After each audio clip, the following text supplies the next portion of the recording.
دوستوں آج کی اس ویڈیو میں آپ سے بات کروں گا دنیا کے سب سے کم آبادی والے ملکوں میں سے ایک ملک آئس لینڈ کے بارے میں۔ آئس لینڈ کی آبادی تقریباً 3,32,000 ہے۔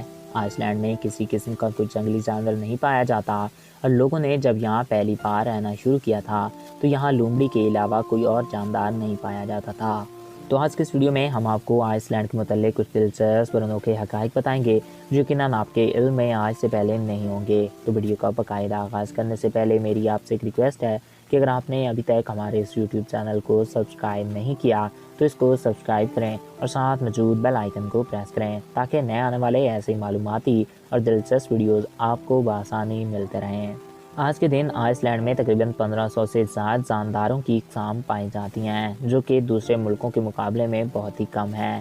آئس لینڈ ایک ایسا انوکھا ملک ہے جس کی نہ آرمی ہے اور نہ ہی کوئی ایئرپورٹ ہے۔ ناظرین، آئس لینڈ میں کرائم 0% ہے۔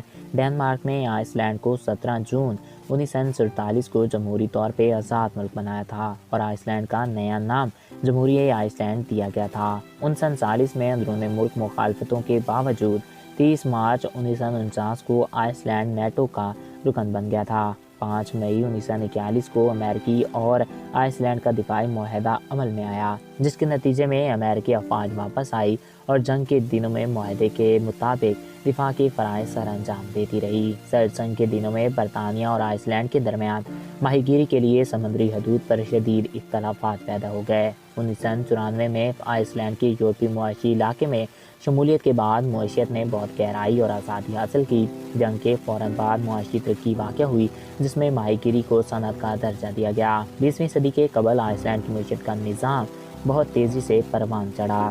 آج آئس لینڈ دنیا کے ترقی یافتہ ممالک میں شمار ہوتا ہے۔ ورلڈ بینک کی 2016 کی شائع کردہ رپورٹ کے مطابق 51,399 امریکی ڈالر کے 7% مجموعی آمدنی کے حوالے سے یہ دنیا بھر میں 11ویں نمبر پہ آتا ہے۔ اس ملک کا 40% سے زائد حصہ جنگلات سے گھرا ہوا ہے مگر انسانوں نے درختوں کو کاٹ کر اپنی ضروریات کے مطابق رقبے کو کاٹ کے قابل بنایا۔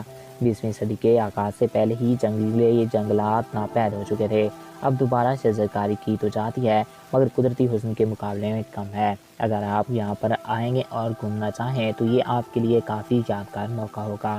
تو ناظرین، میں امید کرتا ہوں آپ کو ہمارا یہ ویڈیو پسند آیا ہوگا اور آپ کی معلومات میں اضافہ ہوا ہوگا۔ اگر آپ کو ہمارا یہ ویڈیو پسند آیا اور آپ کی معلومات میں اضافہ ہوا ہے تو ہمارے اس یوٹیوب چینل کو سبسکرائب کریں اور ساتھ موجود بیل آئیکن کو پریس کریں تاکہ نئے آنے والے ایسی معلوماتی ویڈیوز آپ کو بآسانی ملتے رہیں۔ ایک نئے ویڈیو میں پھر ملیں گے۔ اپنا اور اپنے دوستوں کا خیال رکھیے گا۔ Thanks for watching.